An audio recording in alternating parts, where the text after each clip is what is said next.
Good morning, esteemed guests, industry leaders, and visionary pioneers. My name is Adam B. Halawa, Program Manager and Community Developer for Youth Ottawa. It's an honor to address you today at the 2024 City-Building Summit, where I stand to underscore a critical perspective, that of our youth, the very foundation upon which our future is built. As we navigate through an era marked by rapid technological advancements, environmental challenges, and evolving societal needs, the importance of incorporating the voices of the younger generation into our municipal decision-making process has never been more paramount. Our actions today forge the world they will inherit tomorrow. Hence, it is not just a privilege, but a responsibility to engage with them from a young age. Today, I am thrilled to explore how we can open avenues for our youth to contribute their fresh perspectives, innovative ideas, and untapped energy towards shaping the urban environments and communities they are set to lead. Together, let's commit to a future that values and integrates the insights of all generations, ensuring a legacy of inclusivity, sustainability, and prosperity for decades to come. Youth Ottawa is the city's leading organization in youth engagement. We are committed to empowering tomorrow by equipping young people in Ottawa with the skills and resources they need to succeed in both school and in life. Youth Ottawa runs various year-round programs and events, and today I want to quickly promote one of our key programs that aims to create true leaders of tomorrow. This program is called the Ottawa Youth Council. This program is in partnership with the City of Ottawa and CHIO's YouthNet, and is set to launch this fall. Without revealing too much about this amazing youth engagement initiative, I want you to just remember the name of our program. Again, it is called the Ottawa Youth Council. You will hear about us, and when you do, please engage with us. And the reason I request this of you today is because Youth Ottawa wants you as community leaders to join us in our efforts to empower tomorrow. For far too long now, the voices of young people in our city, ages 15 to 30, their voices just get overlooked, never really considered in the decision-making process, and when they do, let's be honest, it's just an administrative checkmark to say that youth were indeed consulted a little bit. So keep your eyes and ears out for OYC. We are launching in September, so cut a one-way ticket on this rocket ship with us, because amplifying youth voices is a missing key to a true democracy, and we're not landing this rocket ship back until these young voices are indeed heard in all levels of the decision-making process. For youth seeking more than just a temporary solution, Youth Ottawa stands as the beacon of empowerment, guiding them to envision, pursue, and achieve remarkable change in their lives and communities. Unlike other organizations that offer isolated services, Youth Ottawa since 1997 has been fostering a holistic ecosystem of support, equipping youth with the tools, network, and inspiration they need to become leaders of lasting impact. Throughout our visionary approach, we don't just address the problems, we cultivate young, active citizens, shaping a future where every young person is not only passionate, but also empowered to drive positive change. At Youth Ottawa, we envision a city where every youth is not only passionate, but also empowered to ignite positive, remarkable change in their own lives and within their communities. We want a city where youth are doing amazing things and help inspire others to do the same. With our vision and mission in focus, I am thrilled to lead the discussion today that resonate with our dedication to empowering youth and fostering positive change in Ottawa. Thank you all for joining us, and let's ensure that our conversations today are both meaningful and impactful. Joining us today are three panelists who bring unique perspectives to this discussion. Let's begin by introducing each of them. First off, could you each briefly introduce yourselves and share why you're passionate about making Ottawa a better place for children and youth? Let's start off with Danica. Yes, for sure. Thank you so much, Adam, for the wonderful introduction. So hi, everyone. My name is Danica Shao, and I'm currently an undergraduate student in the Bachelor of Health Sciences Honors Program at McMaster University. I've been a member of the Ottawa Youth Engagement Committee with Youth Ottawa for the past 2 years now, and I was the chair of the Climate Crisis Subcommittee for the 2022-23 term.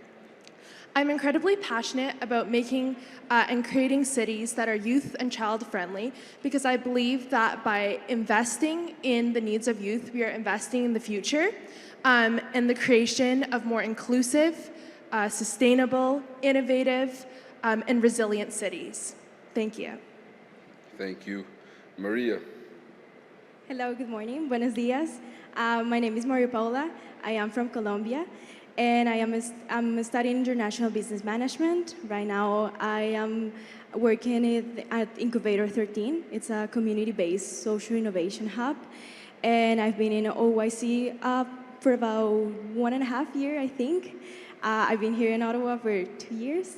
So it's been amazing to have this kind of platform that allows us to work with the community and also to share what we think about youth, what we need. I am passionate about creating a city for children and youth through the power of representation. As a Latin American immigrant young woman, I understand that it's really important to breaking down barriers so marginalized and underrepresented communities can participate actively in decision-making processes. Thank you so much for sharing. So my name is Kerbin Wazette. I'm a young entrepreneur. I own a digital marketing agency that helps impact-driven leaders to build a personal brand online, as well as a local production company here based in Ottawa. And one of the things that is super impactful about Youth Ottawa is the fact that it's the programs that Youth Ottawa has offered are some of the programs that I've taken kind of growing up in the city that has benefited me tremendously post graduating from the University of Carleton and to the career that I'm currently doing. So I'm hoping that this discussion really inspires the youth that are in the audience and the adults and the policymakers that are here to really support these initiatives because they do really help. Thank you, Kerbins. Thank you. Thank you all for the introduction. Our first topic of discussion revolves around the Child Friendly Cities Initiative, a UNICEF-led initiative aimed at realizing the rights of children at the local level. Based on the United Nations Convention on the Rights of the Child, the Child Friendly Cities Initiative is not just a framework, but a network that brings together various stakeholders, including government, civil society organizations, the private sector, academia, media, and most importantly, children and youth themselves, who are integral in making cities and communities more child and youth friendly. Initiated in 1996 by UNICEF, the initiative seeks to transform cities into livable places for all. It encourages municipalities to establish child and youth-friendly governance and expand investments in services and programs ranging from recreation to transportation, public safety, and educational success.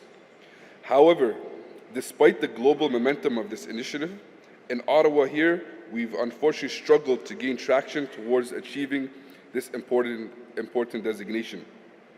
Now, let's delve in deeper into why Ottawa has faced challenges in embracing the Child and Youth-Friendly Cities Initiative and explore potential pathways forward. Panelists, what do you see as the main obstacles in making Ottawa a child and youth-friendly city? Yeah, so I think progress might have been slower in Ottawa as a reflection of the more individualist mindset, where a lot of different stakeholders like government bodies, different organizations, and the private and public business community have worked individually towards achieving this goal, rather than adopting a more unified and collaborative approach between different stakeholders, resulting in a more slower progression towards this designation as compared to other cities around Canada and in the world. I know that this initiative has been on Youth Ottawa's radar for some time now, but has become clear that it needs to be a citywide initiative, and community members involved in both the private and the public sector working together and collaboratively in order for this to come into fruition. To be considered for such a designation, we need to improve our efforts in making Ottawa a better, more safe, accessible, equal, and engaging city for young people. So in terms of accessibility and mobility, one significant obstacle that has come up is just ensuring that the city is easily accessible and navigable for all children and youth. So this involves addressing issues such as safe pedestrian pathways, accessible public transportation, and infrastructure that accommodates the needs of all children and youth, including those with disabilities. Improving sidewalks, bike lanes, and public transit routes can enhance the mobility and independence of youth and children, allowing them to access essential services, recreational facilities, and educational opportunities. In addition, creating safe and inclusive public spaces is crucial for the well-being of all children and youth.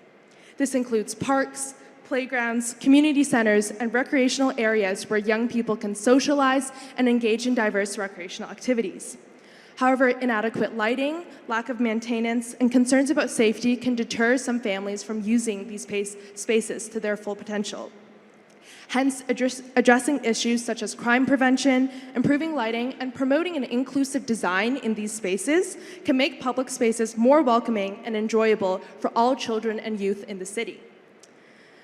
Additionally, another important point relates to education and childcare. Access to quality education and childcare services is essential for the healthy development of all children and youth. However, limited access to affordable childcare options, high costs, and disparities in educational outcomes can pose significant challenges for many families across the city. Therefore, ensuring affordable and accessible childcare options, reducing class sizes, and addressing educational inequalities are crucial steps in creating a child and youth-friendly city where every young person has the opportunity to succeed both academically and socially. Furthermore, empowering young people to participate in decision-making processes that affect their lives is fundamental to creating a child and youth-friendly city. However, there may be obstacles such as limited opportunities for youth engagement, lack of representation in local government and politics, and barriers to accessing information about these initiatives that prevent youth from accessing these leadership opportunities. Therefore, it is essential to promote youth leadership, establish these types of youth councils and youth advisory boards to promote the meaningful participation of youth in participating in these decisions that affect their daily lives. Finally, addressing socioeconomic inequalities is critical as well. Socioeconomic inequalities can disproportionately impact children and youth, limiting their opportunities and adversely impacting their well-being. Factors such as poverty, homelessness, and food insecurity impacts young people's health, education, and overall quality of life. Addressing these inequalities through targeted interventions, such as affordable housing initiatives, youth employment programs, and social support services is essential for creating a more equitable and inclusive city where all children and youth can thrive. As a youth and a proud member of the Ottawa Youth Engagement Committee, it is clear that from infrastructure design to the delivery of programming, there are a lot of areas where we can continue to improve to help make Ottawa a more inclusive and a more youth-friendly city. Thank you, Danica. Now, Maria, in a minute or two, can you share what are the main obstacles in making Ottawa a child and youth-friendly city? I think right now that I'm working for a community resource center, we can see that one of the challenges is the access to the funding. First, you need a lot of skills as grant writing and project management, and especially with grassroots organizations, it could be a little bit difficult to access to those opportunities. Also, when you're applying to big grants and a big amount of funding, you would need also the support of other bigger organizations. And right now it's even difficult for those organizations to survive. So I can see that that part of the funding could be a little bit challenging, especially even though there's a lot of amazing programs and beautiful projects, but accessing to those funding, it's a big challenge that we have to tackle. Thank you, Maria. Thank you for highlighting those challenges. Now let's shift our focus to solutions. What do you think it would take to overcome these barriers and make Ottawa a more child and youth-friendly city, and eventually securing that United Nations designation? Danica. Yeah, so in terms of solutions, I think something that's really important is establishing a strong coordinating committee that brings together stakeholders, including representatives from the local government, business groups, and youth organizations, so that we can work together in making Ottawa a more child and youth-friendly city. I think that having this collaborative effort will help unify our efforts and ensure faster and more effective progress to achieving these common goals.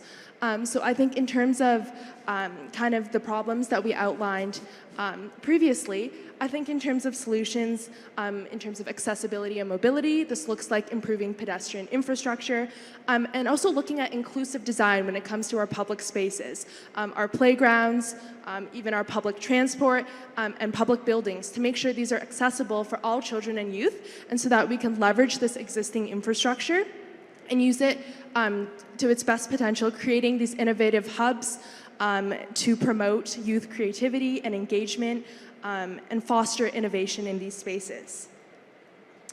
And I think in terms of education and childcare programs as well, it is critical to increase the access to affordable childcare options and mentorship initiatives, whether that be from co-op, all through grade school, tutoring initiatives, to reduce educational disparities and ensure that every youth can succeed academically and are able to share their opinions and succeed and contribute to society and reach their full potential. In terms of education, this can also look like investing in hiring more spaces and tutoring initiatives to enhance teacher-student interactions, improving the learning outcomes for children and youth.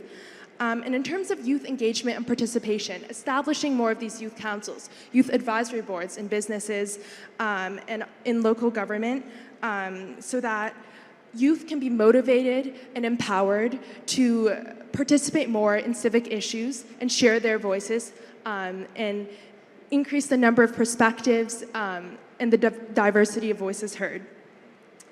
In terms of communication channels, we can enhance the avenues where we communicate with our youth and disseminate information and ask for feedback, like leveraging social media channels and online platforms and community forums where youth are actively involved, and we can hear and gather feedback and leverage these existing networks to hear these youth perspectives.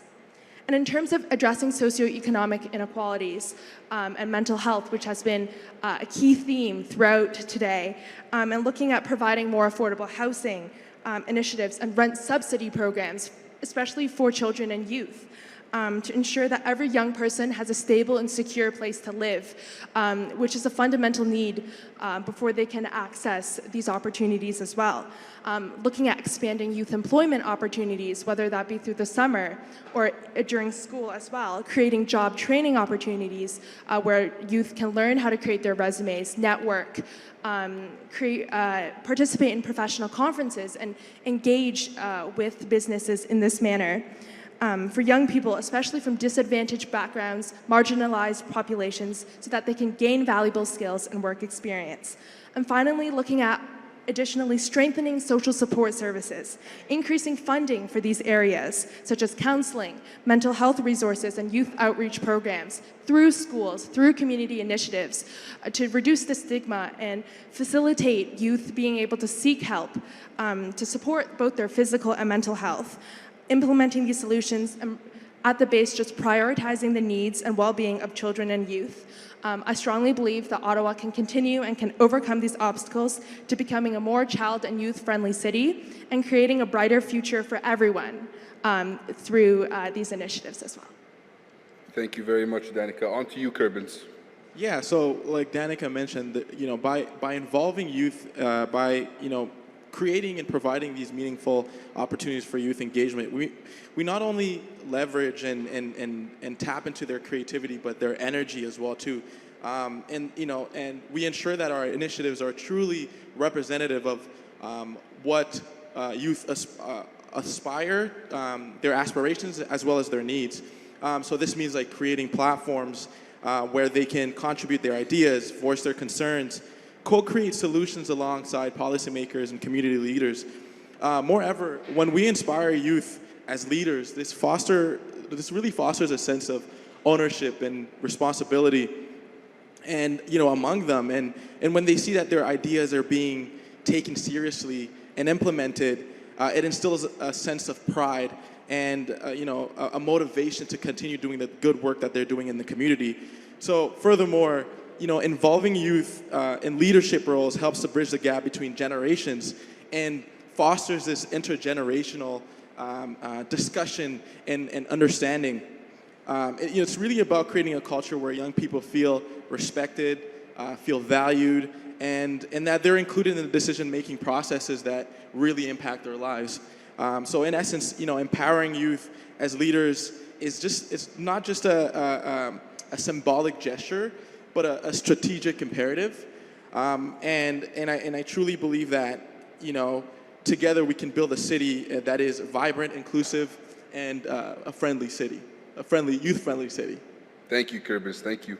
Now, let's start discussing the current state of Ottawa's film and TV industry, a hidden gem that has been one of Ottawa's best-kept secrets for far too long. Did you know that this local industry contributes over $100 million annually to our economy? It has been said that Ottawa is only scratching the surface when it comes to what this economic market cap is for this industry. However, again, Ottawa has struggled to build a strong sound stage for decades. How do you think this example impacts young people who perceive the city? Danica. Yeah, so I think this definitely impacts how youth perceive the city. And when you kind of think of vibrant cultural hubs, often what comes to mind looking at larger cities like Montreal and Toronto. And so I think learning from the examples from these cities and continuing to build and foster this creativity and entrepreneurial spirit, investing in these industries will help draw young, talented professionals to the area, engaging and learning from them, and which will help the industry grow as well. Thank you, Maria. Yeah, I believe what Danica said, it's very important. Usually when we think about Ottawa, we think about opportunities related with government. However, I think there's also a lot of opportunities, and it's that access to the information and to those jobs, what we need. We need your support as business leaders, as community leaders. There's also, I think, a lot of ideas that we have that we want to contribute to those projects that you have in mind. So please, let us get involved in a meaningful way. It is not just to say, oh yes, we consult with a group of youth. Usually it's students from a university, but look from diversity and representation of those tables so we can understand what we really need and we can understand the unique needs of youth. Thank you. Yeah, like Adam mentioned, we're only scratching the surface when it comes to the TV and film industry here in Ottawa. We see networks like the Oprah Winfrey Network filming here. We see Paramount Studios. We see Tubi shooting here. And I'd like to also give a big shout out to the Ottawa Film Commissioner Sanjarine, who is making a lot of efforts to bring in more productions into the city of Ottawa. And when we invest in initiatives that foster creativity and innovation, it's really key to, that's really the key to transforming Ottawa's landscape in the TV and film industry. And there are a couple of ways that such investments can make a difference. So when we invest, for example, in creating spaces for collaboration, right? Establishing dedicated spaces for collaboration within the city can facilitate connections between filmmakers. It can facilitate connections between producers, directors, and other industry professionals like actors, right? And then also one of the key factors too is investing in film education and training. By investing in film education and training here, Ottawa can really develop a workforce that's capable of meeting the demands of the industry. So when we're providing access to quality training for folks to become, cinematographers, screenwriters, grips, production management, and this can really cultivate a pool of talent that can support the growth of the film sector. And also, when we're thinking about tourism as well too, when we're establishing Ottawa as the prime destination for film production, this can enhance the cultural appeal of Ottawa as well too, right? So these are some of the things that I feel are we're barely scratching the surface as to the potential that is here and that is in Ottawa. So, overall, by investing in initiatives that foster, this creativity and innovation, Ottawa can build a more vibrant, competitive TV and film industry, ultimately positioning itself as a destination of choice for filmmakers and creatives alike. Thank you, Kerbis. Thank you. As we come to the end of our panel discussions today, I'm struck by the common thread running through each topic, which is the importance of collaboration, innovation, and empowerment in shaping the future of Ottawa. From our discussions today, making Ottawa a more child and youth-friendly city, to exploring opportunities in the film and TV industry, and finally leveraging existing infrastructure for youth empowerment and community collaboration, one thing is clear. Our city has immense potential to become dynamic, inclusive, and thriving community for all. By working together, bridging gaps, and embracing diversity, we can create a city where every young person feels valued, supported, and empowered to reach their full potential. Let's continue this conversation. Let's continue to advocate for positive change, and let's continue building a better Ottawa for generations to come. Thank you to our panelists for their insights. Thank you to our audience for your engagement, and thank you to the Ottawa City Building Summit organizers and sponsors for hosting this important conversation. Together, let's make Ottawa the best it can be. Empower tomorrow. Thank you, guys.